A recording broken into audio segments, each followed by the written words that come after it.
បងប្រុសម្នាក់នេះគឺគាត់អត់ជោគជ័យនៅក្នុងវិស័យ hip hop វិស័យ rapper ហ្នឹងគឺគាត់ត្រឡប់មកបើកហាងលក្ខណៈ street food គ្រឿងសមុទ្រអាំងមានមាន់ដុតក្អមមានកែបភពផ្កាយអីដុតជាមួយគ្រួសជាមួយអីរបស់គាត់នេះតំណងណាបងប្អូនតាមពិតមិនមែនចេះតែមកបើកឆៅអត់មានចំណេះដឹងអីខាងម្ហូបទេតាមពិតមុននឹងគាត់ចូលមកប្រឡង rapper fighter អីនេះគឺគាត់ជាចុងភៅនៅប្រទេសវៀតណាម5 6ឆ្នាំហើយអញ្ចឹងមុខម្ហូបនៅប្រទេសវៀតណាមទាំងអស់គឺគាត់ឆ្អិនមកហើយគាត់ចេះធ្វើម្ហូបច្រើនបងប្អូនហើយប្រភេទគ្រឿងសមុទ្រអាំងឯនេះគឺពិសេសហ្មងអានេះគាត់មានអាសោះពងទាប្រៃអីរបស់គាត់លាអាស្លឹកខ្ទឹមអីរបស់គាត់នេះតំណងបងប្អូនខ្ញុំធានាថារសជាតិគ្រឿងសមុទ្រអាំងរបស់គាត់នេះគឺលេខ1គាត់ធ្វើឆ្ងាញ់មែនហើយប្រភេទមាន់ដុតមួយក្អមអីរបស់គាត់នេះគាត់ប្រឡាក់គ្រឿងវាយត្រូវមែនតើនិយាយទៅគាត់ប្រឡាក់គ្រឿងមកតង់ហើយមិនគាត់ញុកចូលនៅក្នុងហ្នឹងហើយនៅក្នុងក្អមហ្នឹងគឺមានសង្គ្រីមានម្ដេងមានស្លឹកក្រូចសើចមានអាជីពងទាកូននេះហ្នឹងវាកាច់ឈ្ងុយនៅក្នុងហ្នឹងចូលជាតិមែនតើបងប្អូនអាចសាកបានអានេះខ្ញុំធានាថាមាន់ដុតក្អមរបស់គាត់នេះអានេះគឺរសជាតិប្លែកមែនតើហើយសម្រាប់ប្រភេទគ្រឿងសមុទ្រដូចដែលបងប្អូនឃើញគាត់អាំងអញ្ចឹងគាត់មានអាទឹក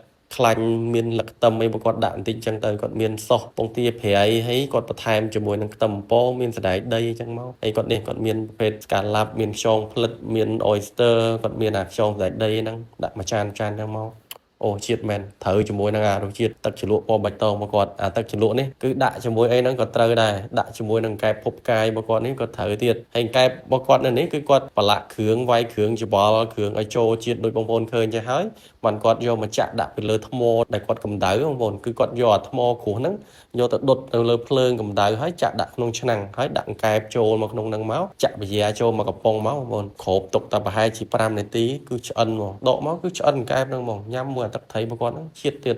អែមមកបងប្អូនអាចសាកបានប្រហែលមុខនេះហើយមិនមែនថាឃើញសាក់អីចឹងកាចអីខ្លាចអីអត់ទេបងប្អូន slow boat សភាពរៀបសារណានិយាយទៅគាត់ស្រឡាញ់ខាងវិស័យសិល្បៈស្រឡាញ់ rap ស្រឡាញ់អីចឹងណាប៉ុន្តែមានដងធ្វើមហូបវិញតែគាត់អត់បោះបង់ក្តីសម័យទេដូចតែបងប្អូនឃើញវីដេអូចឹងគាត់ rap ឲ្យមើលទៀតខ្លាចថាមិនជឿហើយគឺដើម្បីតែរះហើយខ្ញុំមកទីនេះគឺដើម្បីតែឈ្នះហើយពេលដែលខ្ញុំមកហើយខ្ញុំគោរពព្រះលើកពៀនយុទ្ធផ្ទះយុទ្ធឲ្យម៉ាក់ឧបសគ្គមកបងអាខ្ញុំទៅតកាហើយពេលបាក់បដិបាឲ្យវាហើយហាសនាមរបស់គាត់ហ្នឹងគឺ Monkey Boy បងប្អូនអាច search នៅក្នុង YouTube បាននៅក្នុងកម្មវិធី Rapper Fighter Season 1ណាហាងរបស់គាត់នេះឈ្មោះថា Omega បងប្អូនគាត់លក់នៅមុខការ៉ាសឡានកន្លែងគេបិទស្គុតឡានណាបងប្អូនគាត់មានរៀបចំតុអីចឹងទៅគាត់មាន